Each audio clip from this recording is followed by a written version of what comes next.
You're listening to the Better Next Door Radio. WNFC, Knoxville, KFEZ, Colorado Springs. This is the Veteran Next Door Network. Stay tuned for another exciting story about American veterans as told by the veterans themselves and hosted by Randy Baxter, the host of the Veteran Next Door.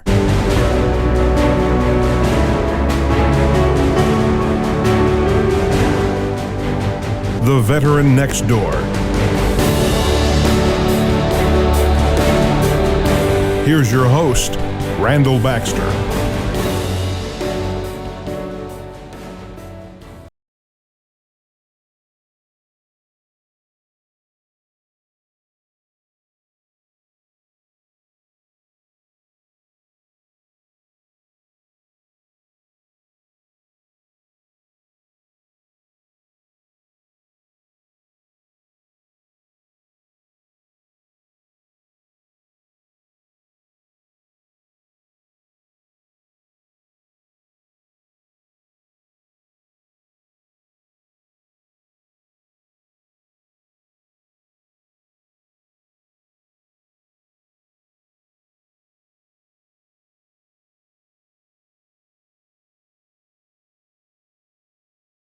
This is Veteran Next Door. I'm your host, Randy Baxter, and we've got a great show for you today.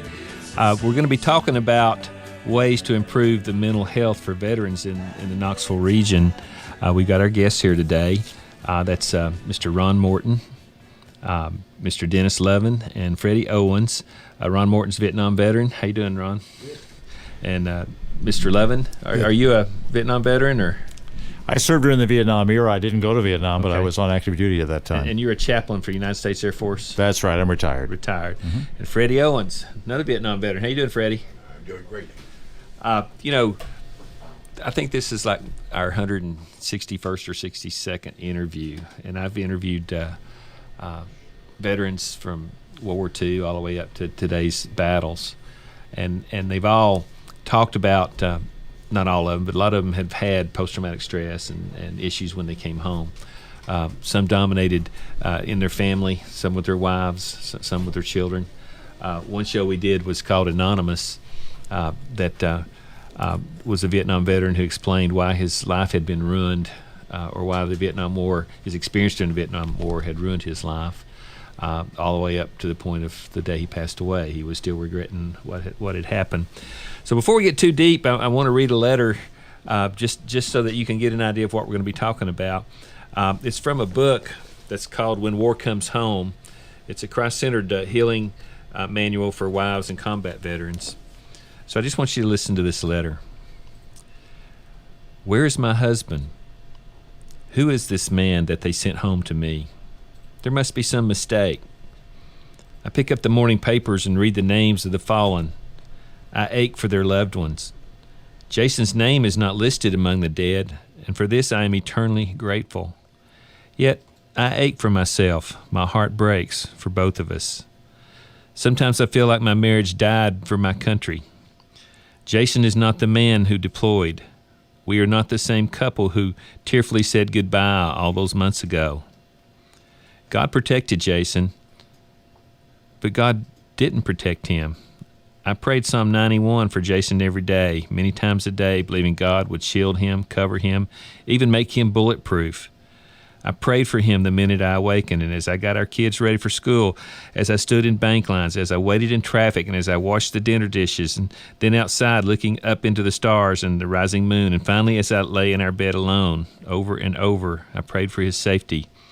I never knew to pray for Jason's mind. I just assumed that if he returned to me physically whole, then everything would be fine. I was wrong. The war has come home with Jason. The war has walked right through our front door uninvited.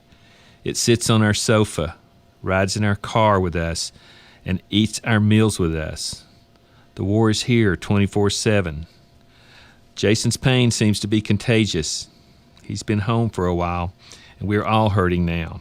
We stand back and can only watch as Jason wrestles an unseen monster day after day, night after night.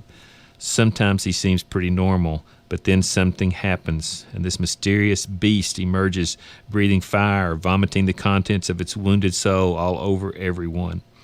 The children and I stand speechless, afraid, confused, angry.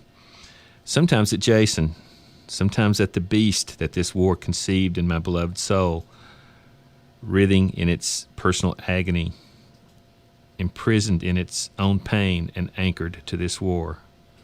Why? Why Jason? I'm out of answers. I'm even out of questions. And these are the things I think this panel is going to help us start with today. We're going to come back in a few minutes and talk about that. You're listening to The Veteran Next Door. I'm your host, Randy Baxter. And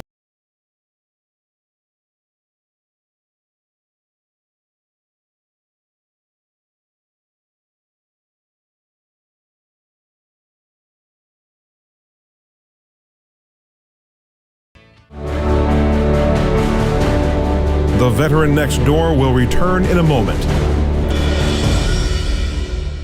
You're listening to The Veteran Next Door Radio, hosted by Randall Baxter. Be sure to check out theveterannextdoor.com to shop online for episodes of The Veteran Next Door, information on veterans benefits, or to find you or your family's military records. Sun up on a cool, sweet morning. Sausage frying in the pan. Make that sausage always Wamplers. It's the finest in the land. Wamplers, Wamplers, it's great sausage made on the farm in Tennessee. Don't say sausage, just say Wamplers for the best in quality. Make that sausage always Wamplers. It's the best in quality.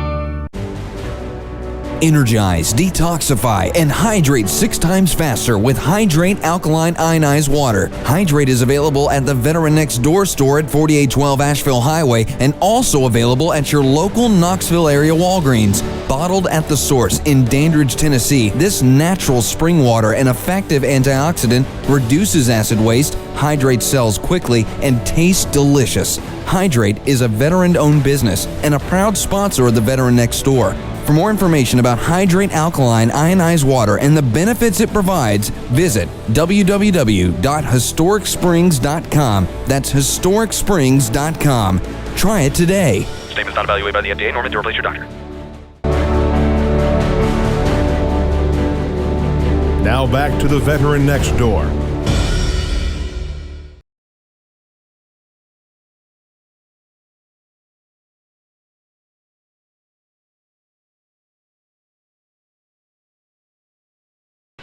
And we had just read a letter for those of you that were with us earlier. So in this next segment, we've got 3 veterans here, and the first we're going to talk to is Reverend Ron Morton. He's the pastor of St. Thomas Episcopal Church. Is that correct? Deacon. Okay, and a Vietnam veteran. And Reverend Morton, what did you think about that letter, and what's on your mind? The letter is actually pretty difficult to listen to because I understand the impact that my own illness had on my family. And I'm thinking back to the days when I first came back from the war, and I really believe that there was an emptiness in my soul, that somehow or another the efforts that I made and the things I did when I was in the Navy made up for that hole in my soul. But then when I got back here, I felt really distanced from what had previously been a religious life for me. Couldn't make contact with it again. And so I tried to fill that hole in my soul with substances. I fled from my own pain. And the end result was that my family suffered. And it took a long time for me to really understand the degree to which that rage inside of me was out of control. And so I could really identify with what this person was saying in the letter. And I think that that's one of the reasons that we're here today, is to make it clear to men and women out there that there is an alternative to the way that they're feeling and the way that they're suffering. Was there any one thing in your experience in Vietnam, or was it just the whole experience? I think it was the whole experience. I think in the beginning, for me, my values went along with saving the country, and then over a period of time, as I became more immersed in the war effort and the psychology around it, the effort on behalf of the military, whether not so much for us individually, but as a country, there was no soul left in the effort. There was no values reflected in the things that we were asked to do. We were out there saving each other. Okay. And the country itself really didn't want to have anything to do with us anymore. And so any values that we had were not supported by the country. Okay, well, let me take this over to Dennis Love in a minute then, Dennis. What do you think about all that? Well, I certainly agree. And as I heard the letter, it reminded me of the kind of woundedness that comes out of war. Some of the wounds of war are wounds to the human psyche, the human spirit.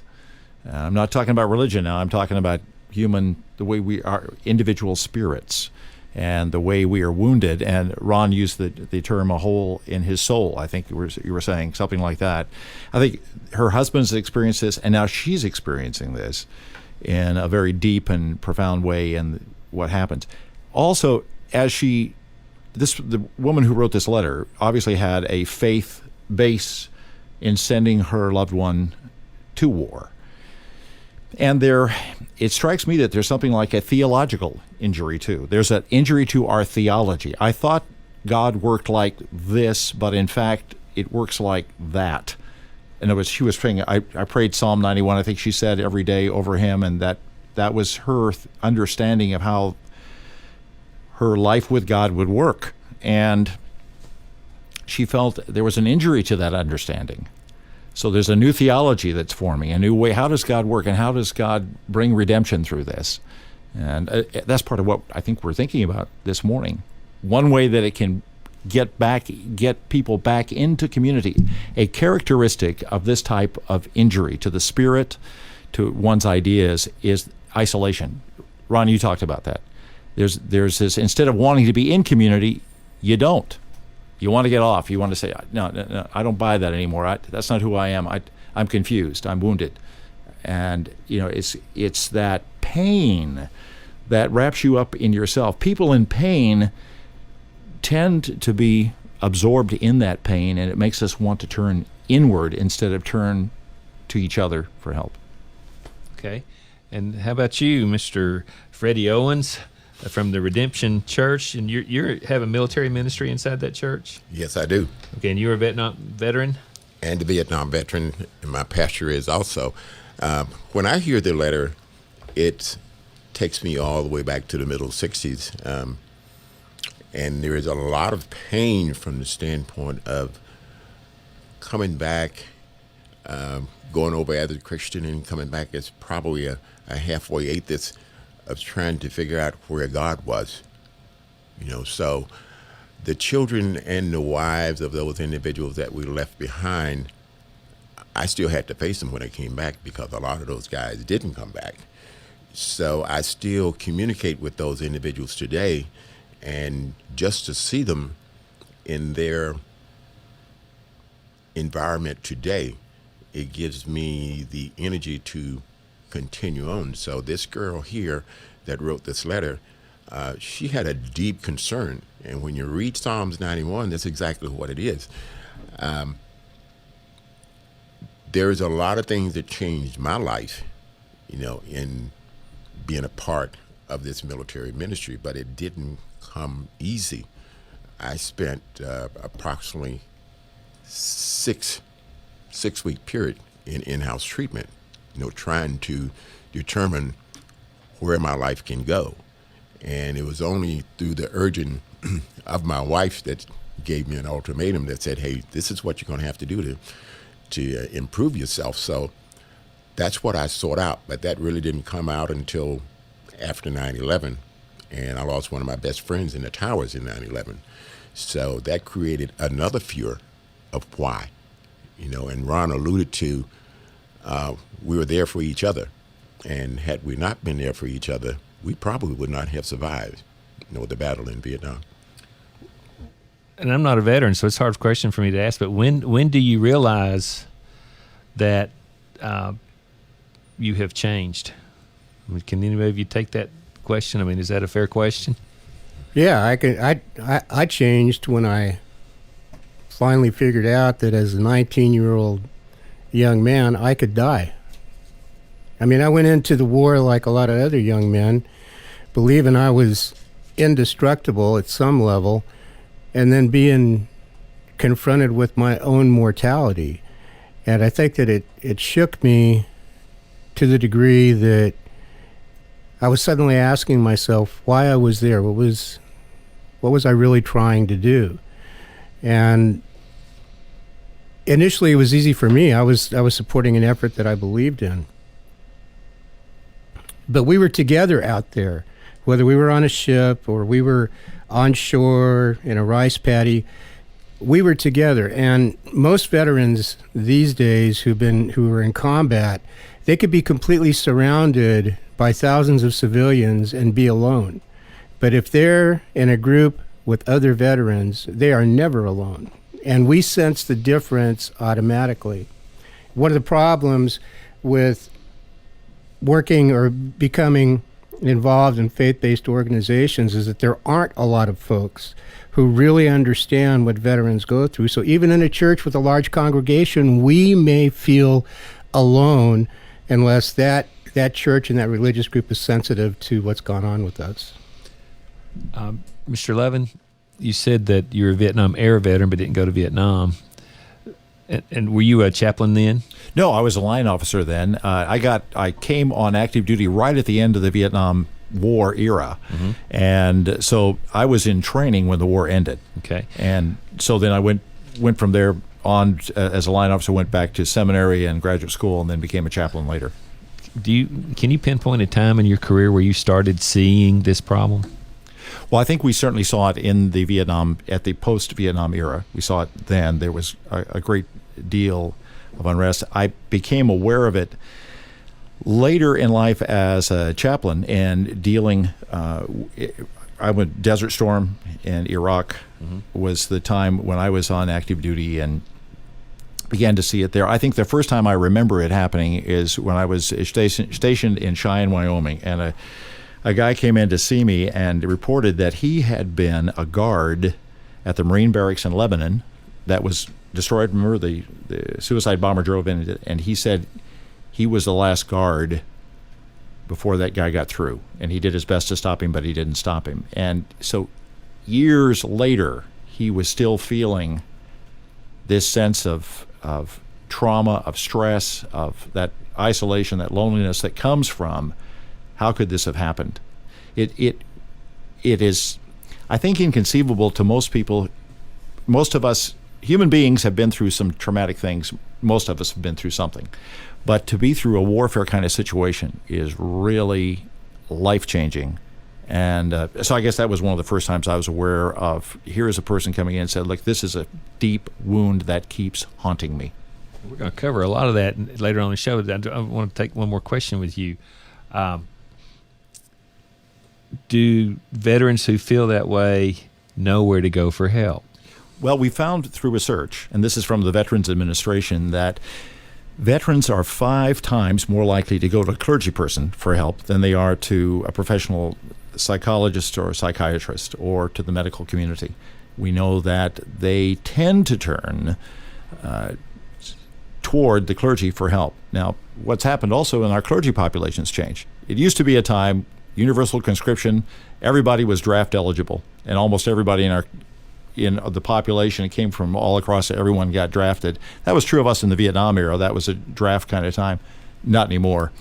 So we are finding fewer veteran clergy, like we're finding fewer in Congress that are veterans. We're finding fewer veteran clergy people that understand this. Okay, but is it, and we just have about 30 seconds to go, maybe a yes or no, is it safer for a veteran to go see the clergy first? Yes, because of a unique feature of laws across Western culture, and that is that what you say to your clergy person is privileged communication. It stops there. It can stop there, versus if you say it to a clinician, there's a record kept. So that protection, the fact that I can go to you and have privileged communication, I can tell you what's on my soul and spirit, and it goes no further, I think that's a key issue. Wow. Okay. Well, that's an introduction to the problem. We'll be talking about some maybe some introductions or some possible solutions to this problem in the next segment of the show. You're listening to Veteran Next Door. I'm your host, Randy Baxter, and we'll be right back.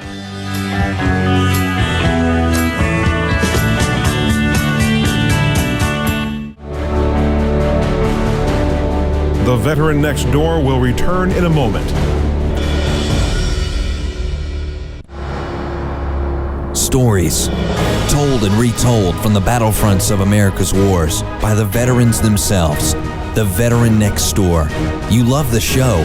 Now, get the book.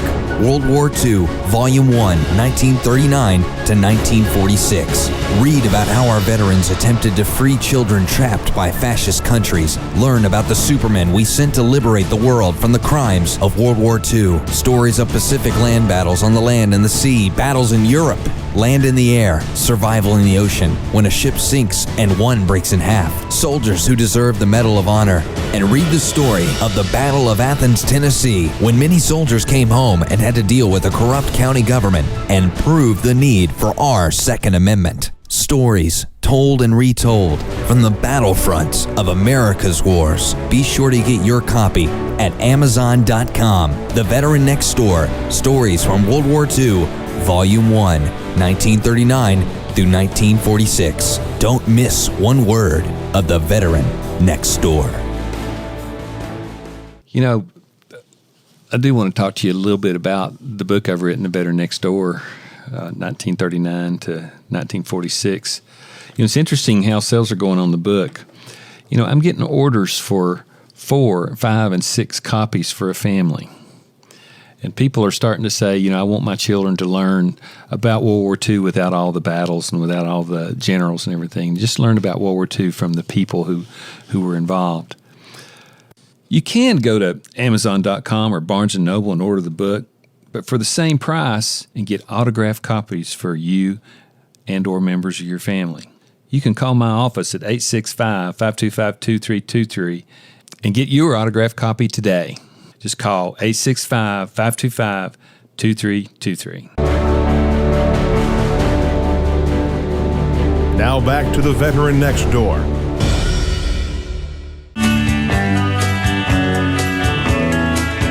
Welcome back to the Veteran Next Door. Our guests today are Reverend Ron Morton and Chaplain Dennis Levin and Freddie Owens, military ministry at the Redemption Church. And we're talking about how to improve mental health for veterans in the Knoxville region.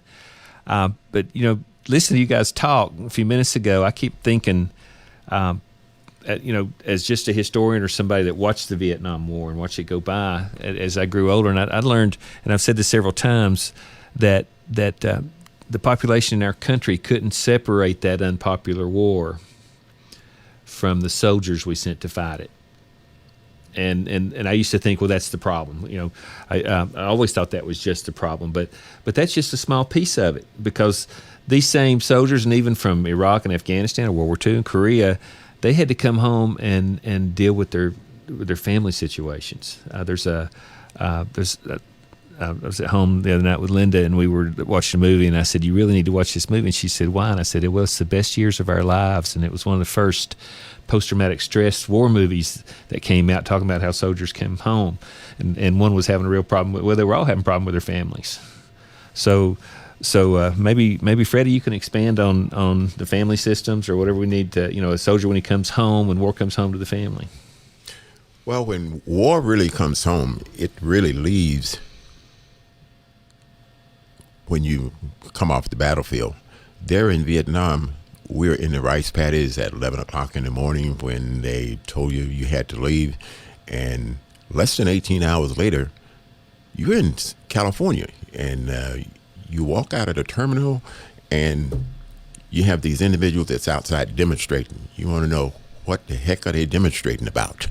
And they're demonstrating about the war. And at the same time, you had a civil rights demonstration that was going on, and you had civil rights movement. My question I got most of the time when I came back was, how did I feel as a minority going to Vietnam, not having the right to vote? And that was a real tough question, which led into other things that went on. But my thing of it is that it has to do with the entire family, and then the kids that were left to just dwell on where their fathers were. And I take that very, very seriously in that I'm the guardian of about 21 kids of families that their fathers didn't survive in Vietnam. And when I was in in-house treatment, I was given a booklet entitled What Happened to Daddy? And it didn't come out until about 9 months ago that someone in the group mentioned what happened to the kids. I just happened to realize that I had a booklet, and it changed the lives of many of the individuals in the group. And we have that booklet online, which we will allude to later on. And it really changed the pace. And I got a call from a girl there in Missouri about 3 weeks ago, and she just happened to be looking for a booklet for kids. And I told her where to go, and she said, let me get my laptop. And she got a laptop, and I walked her through it, and she said that was the most encouraging information that she had for kids in her 21 years of being a therapist. So there's a lot of information out there, but you just have to know where to get it. Okay. And Reverend Morton, what do you think?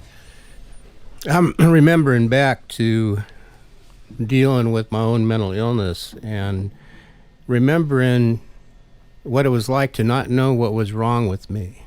Because back in those days, the idea of PTSD in Vietnam veterans was relatively new. But just because I didn't understand what was going on with me didn't mean that it didn't have an effect on my family. It did. And my daughter actually sat with me many years later doing a KPBS videotaping about the Vietnam War. But I also had a son who was 4 years younger. Both my children were born after the Vietnam War. And my son and I were very distant for a long time, and primarily because of the scars that my illness left on him. And it took a long time for us. It wasn't like we didn't love each other. It was he couldn't get past his experience of me and my illness. And I think that's one reason why probably he didn't go into the service. Why would a kid want to go into the service if he was living with a father and all he knew about the service was this mental illness? My son and I have resolved things. We're much closer now than we were before.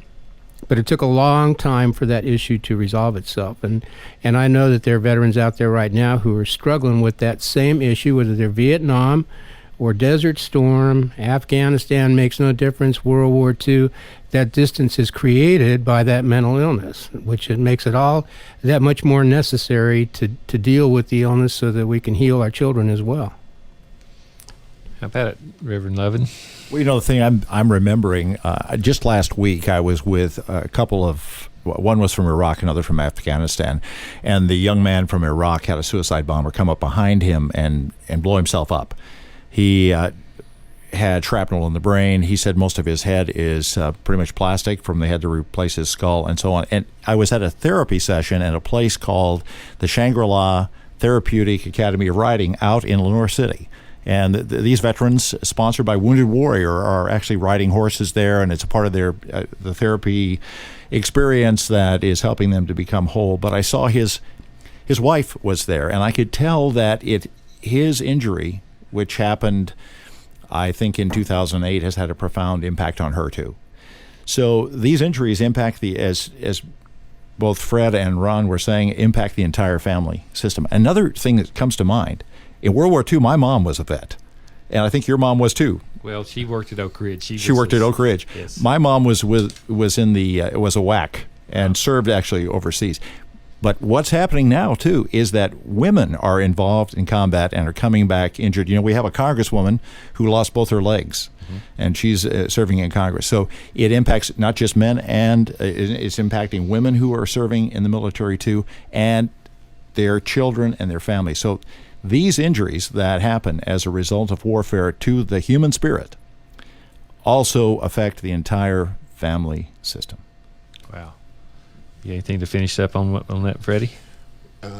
Yes, I do. That leads into the aspect of the moral injuries that most of us don't really understand, but in actuality, they are still the wounds of war. And we get into the aspect of what is a moral injury. And when you get into the faith-based aspect of the moral injury, it becomes very, very clear that the moral injuries are no more than what PTSD is all about, but it's a different type of feeling altogether. You have individuals who feel guilty about themselves because of their faith in God. And you want to know, where is God? No. Was God there? No. No. Why should I be wounded? No. Why was I wounded? And I felt those same things coming after me about, was God the protector? No. Then why was I wounded? And as I read through the book there, the very first chapter I read was, where was God? And had I had that book, 20 years ago, I probably could have dealt with my feelings a whole lot better than what I did, because it gave me a sense of security after the fact that I learned what the moral issues were and exactly what I should do to keep myself balanced in everyday life. Okay. Ron, I have a question for you. And you referred to your experience as a mental illness, and every time you say that, I keep wanting to correct you for some reason and say, no, that was an injury. So I don't know, were you, was your illness triggered by that kind of injury in Vietnam? I'm not sure I understand what you're saying. Post-traumatic stress disorder is an illness of the mind and an illness of the soul. Okay. And if you don't treat it as an illness, if you treat it as something moral, then there's no healing there. The concept of PTSD being an illness opens the door to healing, wellness, treatment. And so, that's what I do with my life. I'm a director of recovery and resiliency for Tennessee for Blue Care. Recognizing it as a mental illness, sometimes that's good, sometimes that's bad. And some folks who don't want to be mentally ill will avoid that terminology. For me, it was a direction for me to go for treatment and services that help. Does that clarify it? Okay. All right. Well, what we're going to do in the next segment of this show, we're going to talk about where veterans can go and what happens when they go and who to go to, and we have an event that's coming up that we want to talk about. So you're listening to Veteran Next Door. I'm your host, Randy Baxter, and we'll be right back. In a world of rising medical costs and shrinking retirement accounts, many vets are concerned about preserving their precious assets, and some are struggling to provide for the basic personal care they need at a time in their lives when they need it the most. Fortunately, as thanks from a grateful nation, our government created the non-service connected disability pension with aid and attendance.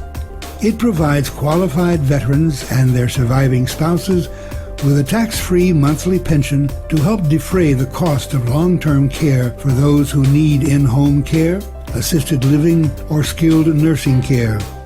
I hope you listened to that ad. Call me on the phone if you've got problems with VA benefits as far as this non-service related disability benefit with aid and attendance. That number is 865-525-2323. But I want to tell you why. There are 3 ways to learn about your veteran benefits for this particular benefit. One is through your VSO officer at the VA, or you may learn about it from an attorney, or you may call a volunteer veteran advocate like myself. I think it's important that you know the difference between the 3 roles. First of all, the veteran service officers are good guys, and they represent the VA, and they represent you. But you have to remember, they are not licensed to give you the proper financial advice to qualify yourself before you present yourself to the Veterans Administration. For that reason, since they cannot give you advice on what to do because they are not licensed, they have to look at you as you are when you walk in the door. That's causing a lot of people to be told that they don't qualify for that benefit. The next issue is attorneys. I'm what's called, again, a volunteer veteran advocate. But you need to know I have the proper licenses to give you the advice that you need to qualify for this benefit. This means that I can tell you whether you even need an attorney or not for your application. Many attorneys are charging veterans up to $400 for the first interview to tell them whether or not they need an attorney.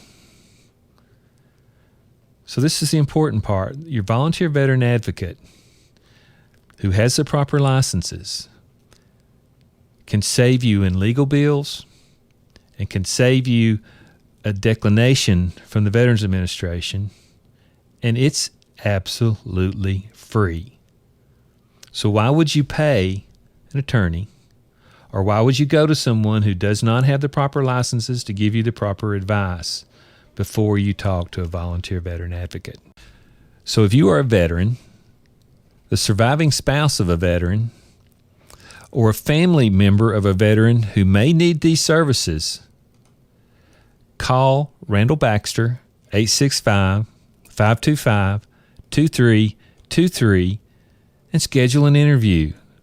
Again, it's absolutely free to get the proper advice that you need. Again, 865-525-2323. I hope to talk to you today. Seniors Helping Seniors, an in-home service company for seniors by seniors. We offer just the services you need to remain independent and living in your own home.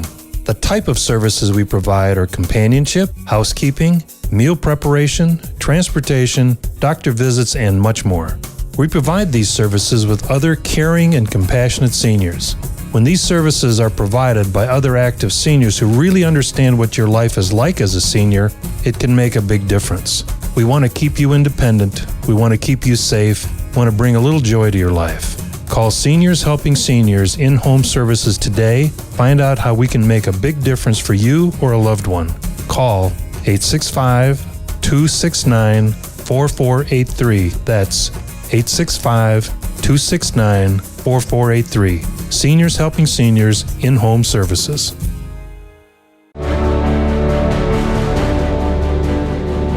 Now back to the Veteran Next Door.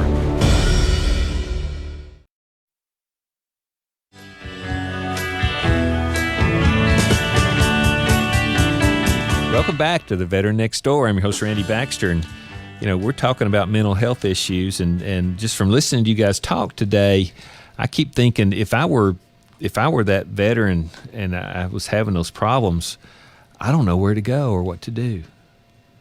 So can you guys kind of tell me? I know there's an event coming up in May 1, but Ron, maybe you can start us off on that. What's a veteran going to do? We talk about illness, but more importantly, we should talk about recovery. And I remember there are pivotal moments in my life where recovery came into play. The first pivotal moment was when I was sitting down with a clinical psychologist who I had been referred to by the Veterans Administration. And I told him that I didn't understand what was going on, that my life was off track, everything was crazy.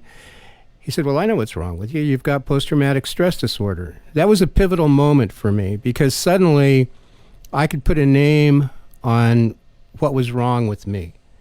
And that made it something I could grasp and hold on to and get help with.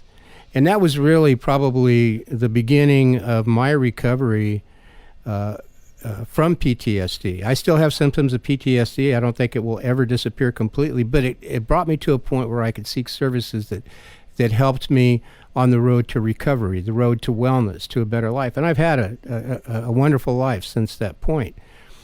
And I want to extend myself to veterans out there who might be listening to this broadcast. I want to help. We want to help in whatever fashion that we can.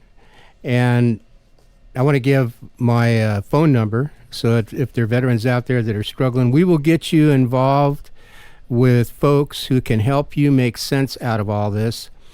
I'm with the Knoxville Regional Veterans Mental Health Council. My phone number is 865-202-1493. Feel free to call me, and I will do my best to find services for you. Repeat that number again. 865-202-1493. Okay. And one more time. 865-202-1493. Okay. And now let's flip over to Chaplain Levin. What do you think about all this, sir? Well, I was reading in the Gospel of John this morning, and I remember the text says that Jesus is the life, and that life was the light of the world. And then it says, the darkness cannot overcome that light. This is where the communities of faith from the beginning of our nation have welcomed veterans back from war and tried to be a source of light in their life, perhaps with varying degrees of success. One of the things I'm excited about being involved with these fellow vets here is an initiative here in East Tennessee at the moment called the Veteran Friendly Congregation Initiative. And the idea is to encourage congregations, communities of faith, to find out, number one, be willing to find out who are those that have served in the military in our congregations. Who are they? Number two, appoint a point person who will be that point of contact that fellows like us could get resources to them to help them with the healing process for veterans. So find out who the vets are, appoint a point of contact, and number three, develop a veterans ministry as it's needed and is appropriate in your faith community. That's called the Veteran Friendly Congregation Initiative. When congregations are willing to do that, we're going to recognize them as a veteran-friendly congregation. Once they sign up and go through a process that will do those three things, we want them to be recognized for the excellence.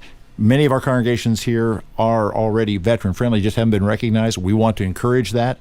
We want to get them recognized and to find it and get veterans into that light that overcomes the darkness. What do you say, Freddie? Well, I follow up on Ron and what Dennis has said. I'm also available, but at the same time, we have this veteran-friendly congregation forum that's coming up on the 1st of May. It's going to be at the Knox County Community Action Center over on Western Avenue. And it's going to be for clergy, and there are going to be some invited businesses who are going to be delegated veteran-friendly businesses. That's also going to be a part of it. So my idea is to make that information available. And leading back into myself, my walk has been a long walk. I've been out of Vietnam 49 years, and that's a long time to toy with PTSD. And I'm still in a recovery process and will continue to be in a recovery process until I go home to heaven.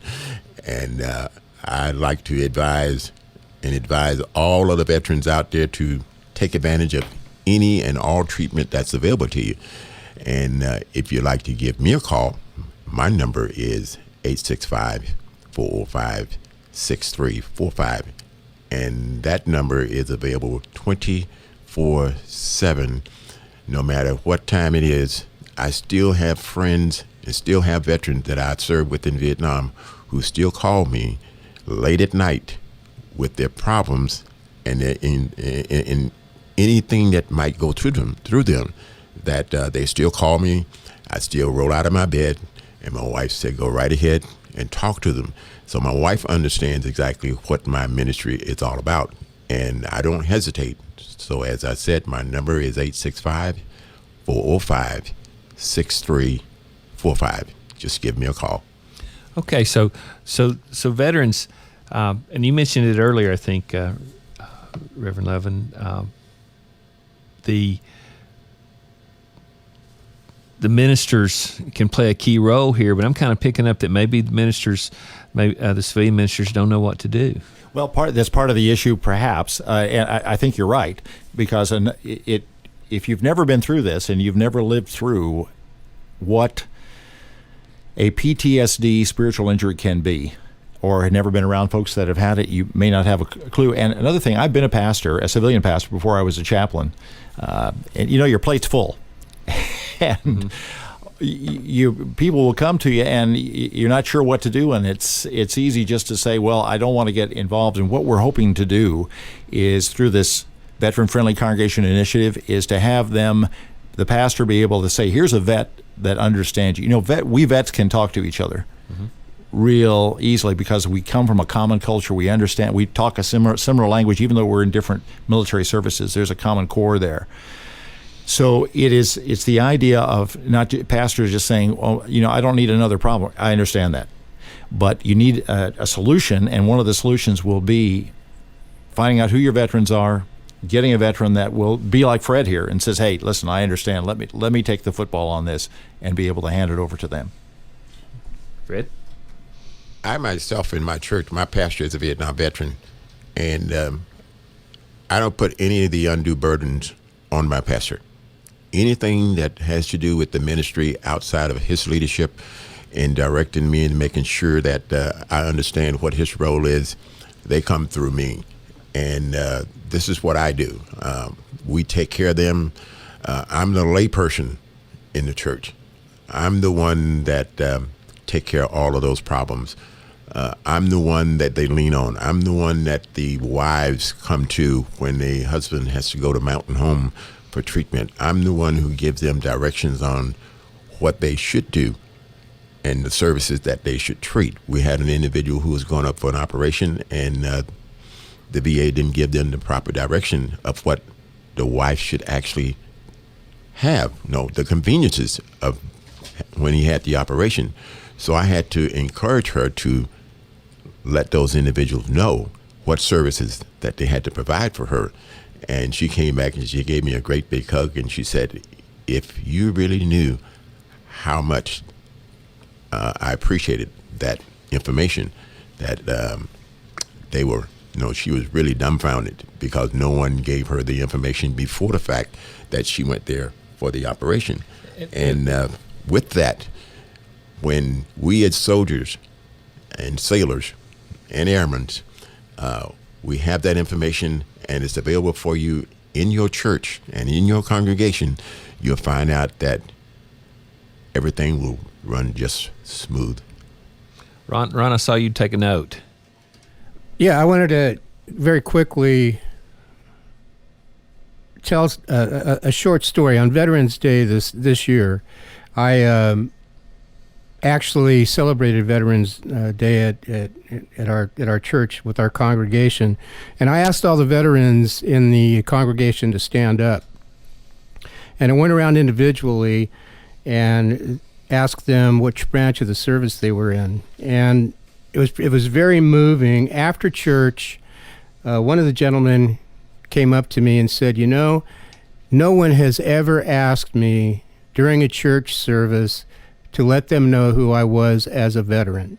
This is an easy thing to do, and I want to put it out there for clergy people to be thinking about. There are simple things we can do to embrace our veterans. And as a chaplain, one of the things we had regularly in our chapel communities was prayer for those that are in harm's way today.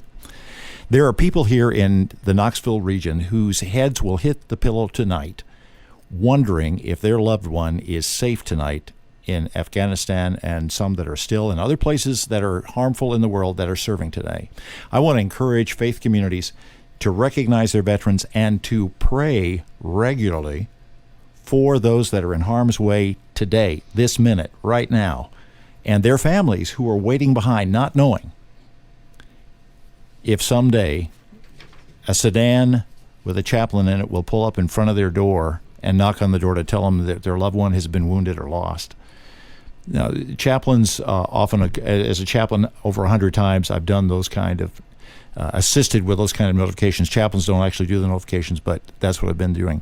There are families today in our region who would appreciate the prayers of your congregation. Okay. War does come home. And this group, if you want to go to their website, it's www.tnvhc.org. That's www.tnvhc.org. TNVHC.org.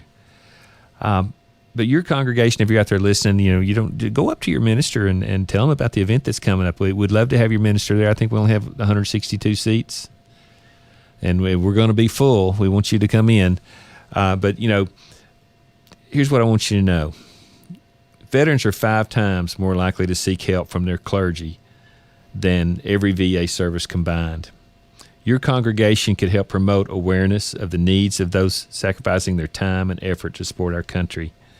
You or a representative from your church are invited to join a forum regarding the challenges of our veterans returning from war and how you can help veterans seek the benefits, service, and support they've earned. And that's May 1. If you want more information, you can call 865-253-2794. If you want to book a seat, that's 865-253-2794. And we want to thank our guests here, Reverend Ron Morton and Dennis Lovin and Freddie Owens, for coming in and sharing this with us. You've been listening to Veteran Next Door. I'm your host, Randy Baxter, and we'll see you next week.